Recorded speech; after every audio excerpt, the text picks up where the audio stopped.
right, guys. We're cracking open another project. It's time to crack open another one, Frankie. Frankie's already started. He don't like to wait. He can't wait for a camera. Nope. When I don't ever ask him to wait. I just say go. Yeah, I don't even say anything. He just goes. Okay, so we've got a deck. And it is definite. It's a green treated deck. And how old is this deck, Frankie? Would you say less than 10 years? Well, I would imagine. Yeah, somewhere in that neck of the woods, Yeah, right? Yeah. And it's just in a weird corner of the house, so it gets a ton of rain, doesn't get a lot of sun. It's just used and abused, pretty much. And so we're going to be stripping it off and giving it an update, a facelift, and taking you guys along for the ride. Frankie's got no mercy on that wood. Now my shoes broke off. You know, I stripped out and broke off, and I get it out somehow. The goal is to refinish this deck without destroying the deck, but still to give it a fresh new look. It had the old wooden spindles that you see on so many decks, and that needs to be updated. And we're also going to update the handrail itself. But otherwise, the bones of this deck are going to stay the same, and we're going to clean it up and give it a facelift. So let's just take you along for the ride on this one.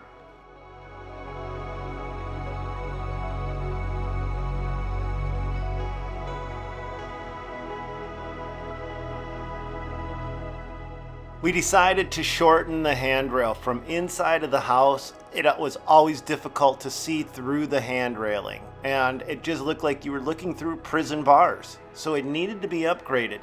And one of the options we decided to do was just take the hand railing down a little bit.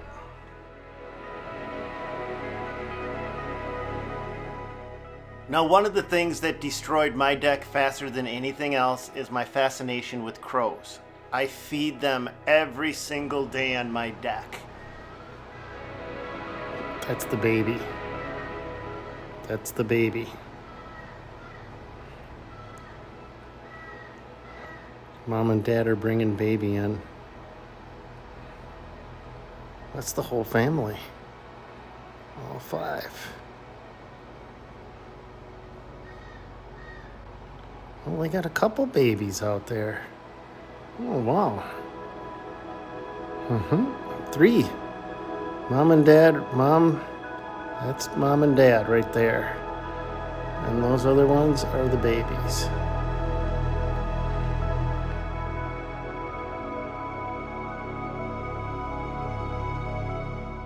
And when they're not on my deck, sometimes they just come in on their own.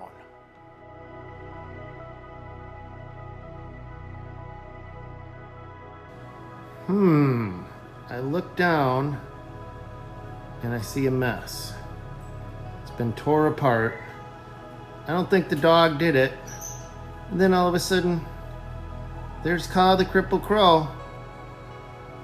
I wonder who tore my plant apart, Ka. Get back to your hoop. Get. Ka, get. I'm gonna come down and move ya.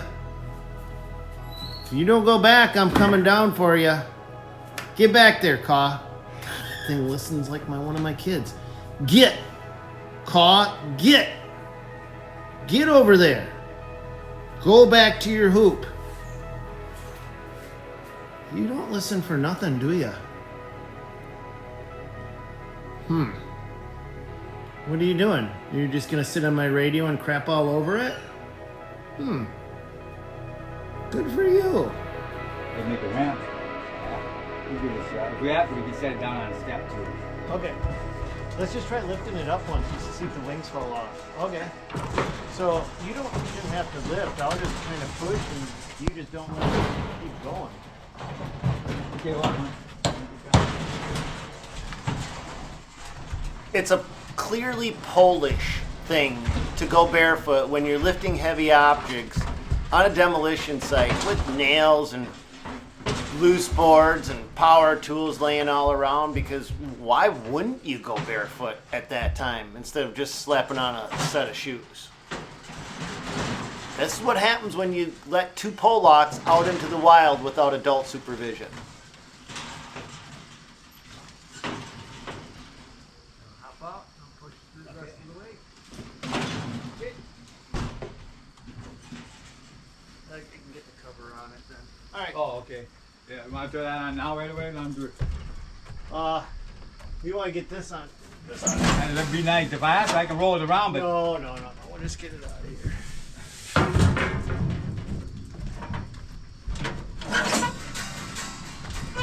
Well, it ain't so bad then once you guys put it here.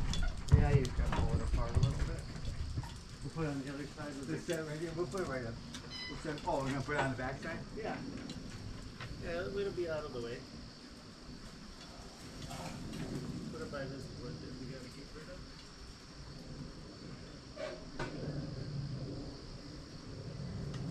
I used to think them things were the best thing ever. You still use it quite a bit? Nope. I don't use them. For off-grid, I was like, Right, it would be these were very awesome. well worth it. Yeah, but they're not, not really off-gridding it with these here, so.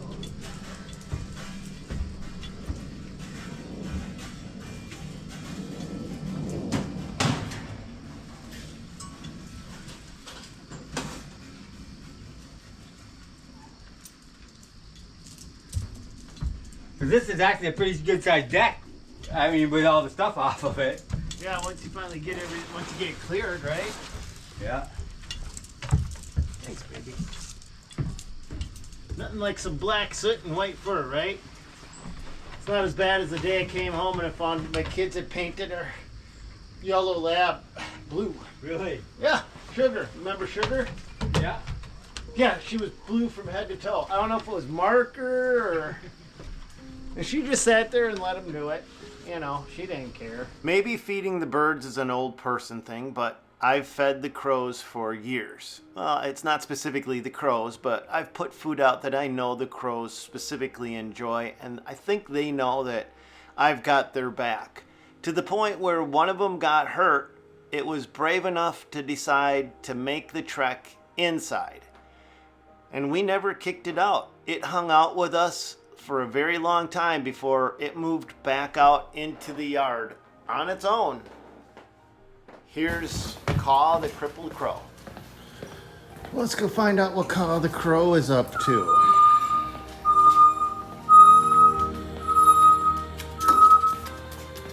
Hello? Hello? Are you hanging out with Lucy? Yeah? Oh, okay. I didn't know you and Lucy were bonding today. I didn't know that was the game plan. You and the dog. Okay. Just wanted to make sure we're completely good with our game plan. You and the dog are hanging out on the couch. Got it. Do you want me to take you and put you back, or are you just gonna hang here with Lucy? Are you good with it? Yeah, all right. I don't know if it's me or if it was Lucy, but something about crows and Lucy and I they felt comfortable. Caw was not the only crow that hung out with Lucy and I. We've had other crows in other areas allow us just to walk right up to them and pick them up and hang out with them, and then they would just fly off and leave on their own. I don't understand it. But Lucy and I had multiple crows do the exact same thing that you see happen with Caw. Eventually, Caw just decided one day it wasn't going to come inside the house anymore and took off, and we never saw Caw again.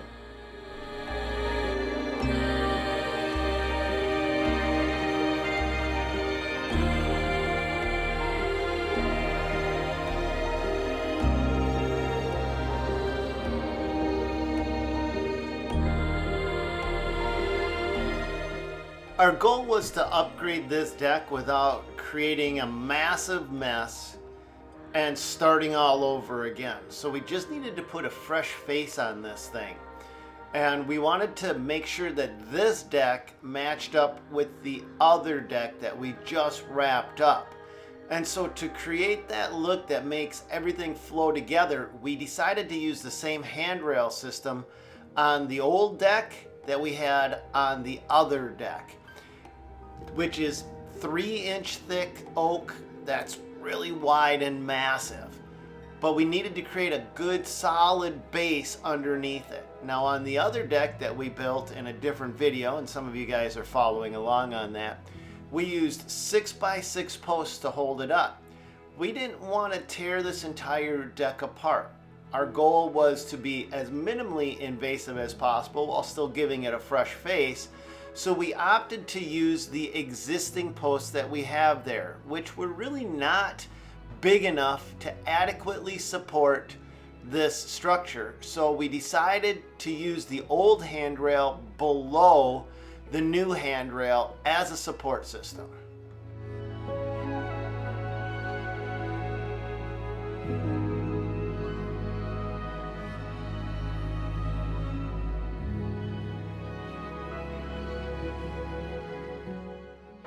The decking itself, although it was still good, it wasn't rotting all the way through, it was severely stained from snow and rain, and especially from the crows. The animal feed, the bird food, they just make a mess wherever they go. They don't clean up after themselves very well. So the entire deck needed to have a good washing before we could take it down and start the refinishing process.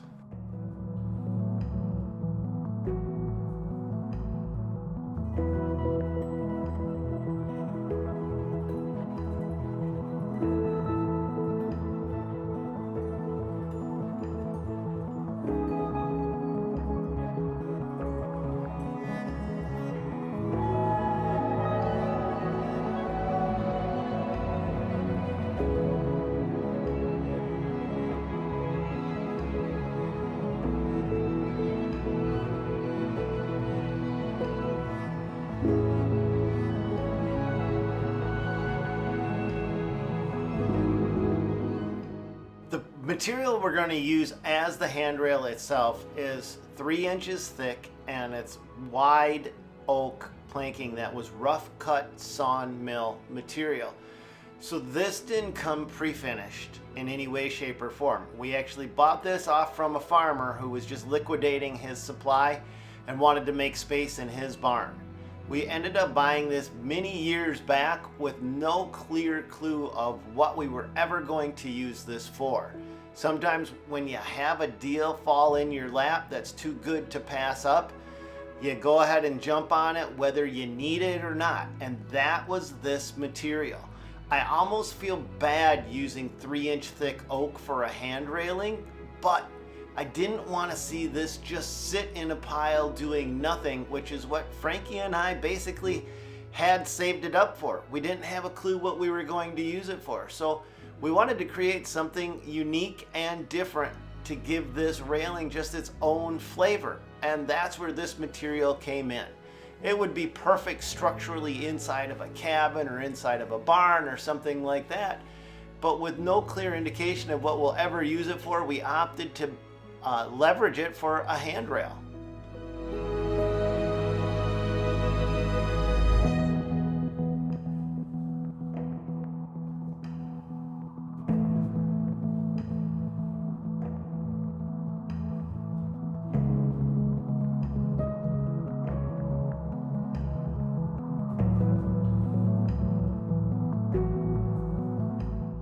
I also wanted the maximum visibility, plus I needed it to be secure.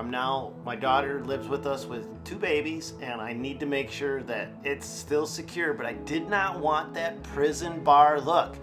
I hated looking through it, trying to peek and see what was going on, and it just made you look like you were inside of your own cage. So we eliminated all of those supports that we had before, and we opted to just go with a cable which is almost invisible. And they sell cable systems, or you can just go buy a spool of cable and buy a $45 cable tool, and all that does is crimp the cable for you to make sure you got a secure connection, and then put your connectors on the end of each post, and boom, you're in business. It's the cheapest, fastest, easiest to create an almost invisible system that, I mean, this is the best. It's so cheap to do this. I wish I did this on all my decks.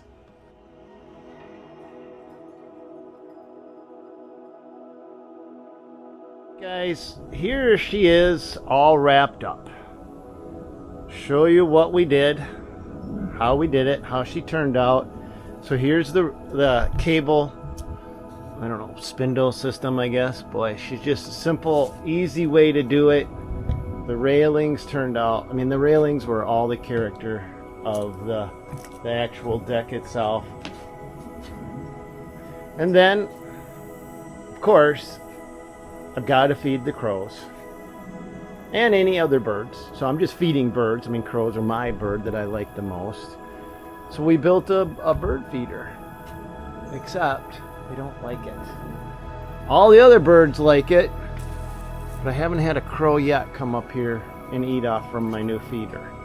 But that keeps the food up there and not on the railing, although they are pretty messy. But let's just take a look at what we did with the railing. Let's just get a kind of a close-up look, because the railings where all of the detail work was done. We butted it up there, and then we left some of the little character things like the actual holes in the railing. We left that in on purpose. Of course, look, it's going to create a mess there, but oh well. Nothing's perfect in life, right? You just enjoy it for what it is. But this ties this deck in with the other deck. So we power wash the deck and then restain that. This is green treated. It looks actually okay. And then we also did the fence as well, just to tie that all together. And then we did the upper deck. Let's go down below and take a look at what it looks like from the other side.